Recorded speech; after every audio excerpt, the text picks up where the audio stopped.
Oke anak-anak, sekarang kita belajar tentang senyawa hidrokarbon dan kali ini saya akan menjelaskan bagaimana atau tata nama senyawa alkana, alkena, senyawa hidrokarbon.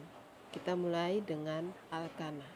Rumus umum alkana adalah CnH2n tambah 2, di mana N adalah urutan C. Misalnya C sama dengan 1, maka C1H2 kali 1 tambah 2, hasilnya CH4. Seperti itu. Kemudian jika C sama dengan 2, maka C2H2 kali 2 tambah 2, hasilnya C2H2 kali 2 4 tambah 2 6. Seperti itu. Jadi ini berlaku sampai dengan C10 dan seterusnya. Jadi kalau misalnya C1, CH4, C2, C2H6, C3 yaitu C3H8 sampai dengan C10H22. Untuk penamaan metana, etana hingga dekana, pada dasarnya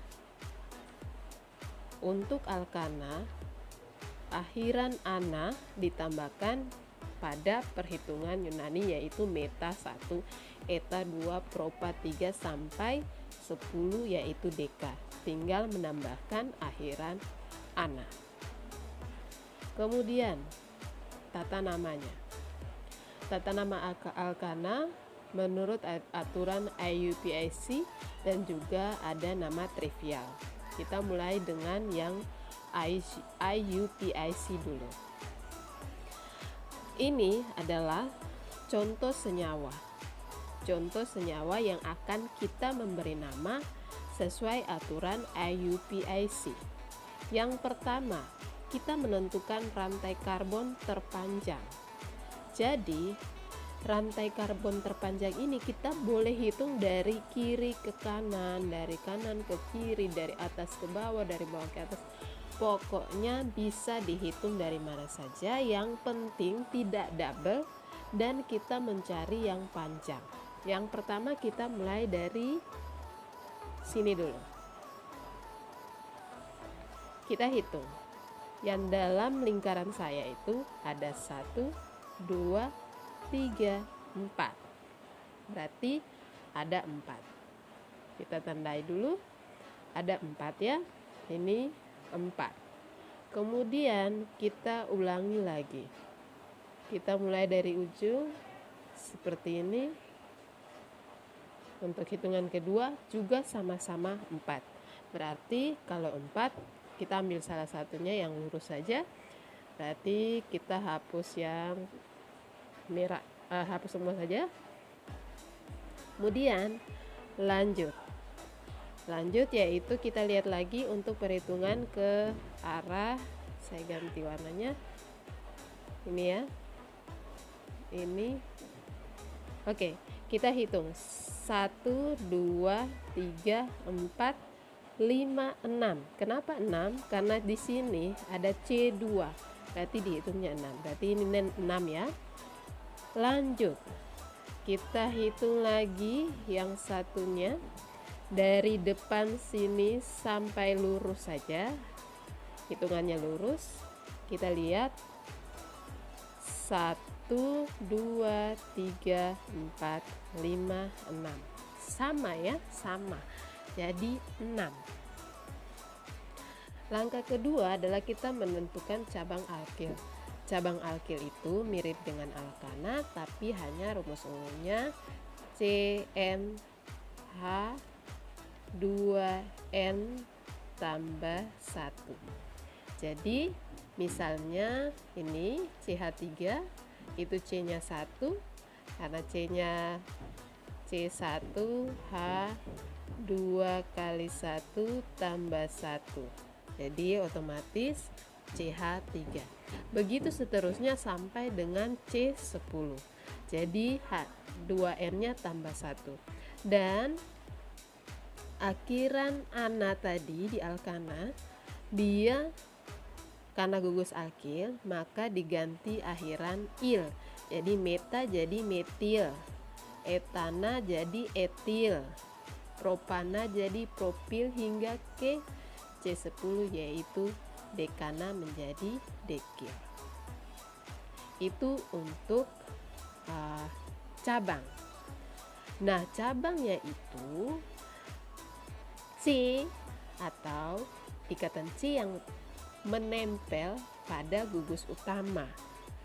Gugus utama atau rantai utama. Rantai utama yang mana? Yang ini ya, yang panjang tadi. Nah, ada berapa cabangnya? Mari kita lihat. Ada 1, 2, 3.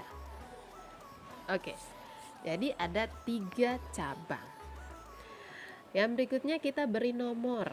Beri nomor supaya kita bisa dengan mudah melihat atau mengetahui C-nya keberapa, urutan C-nya keberapa.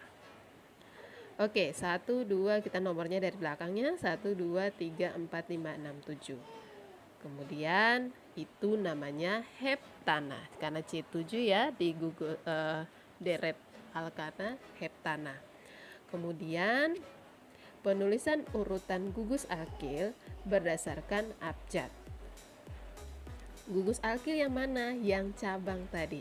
1, 2, 3. Kita lihat CH3 namanya metil, C2H5 namanya etil. Etil dan metil berdasarkan abjad E duluan M. Jadi otomatis harus dinamakan yang pertama yaitu etil barulah metil. Tapi kita lihat di situ etil ini ada 2. Nah, di sini sudah diberi sudah diinfokan untuk penulisan awalan ketiga ketika ada beberapa cabang yang sama. Kalau misalnya 2 berarti awalannya di. Kalau 3 awalannya tri sampai dengan 10 yaitu deka. Jadi kalau misalnya kita menamakan 3 etil karena berada di atom C yang ketiga, kemudian 4,5 karena ada cabang di 4 dan ada cabang di 5. Makanya ditulis angka itu 4 dan 5, 4,5 terus dimetil. Dimetil berarti ada 2 metil, kemudian diikuti oleh rantai karbon utama atau rantai utama yaitu heptana. Untuk nomor-nomor tersebut 3, 4, 5 itu untuk menandakan bahwa cabang berada di atom urutan keberapa.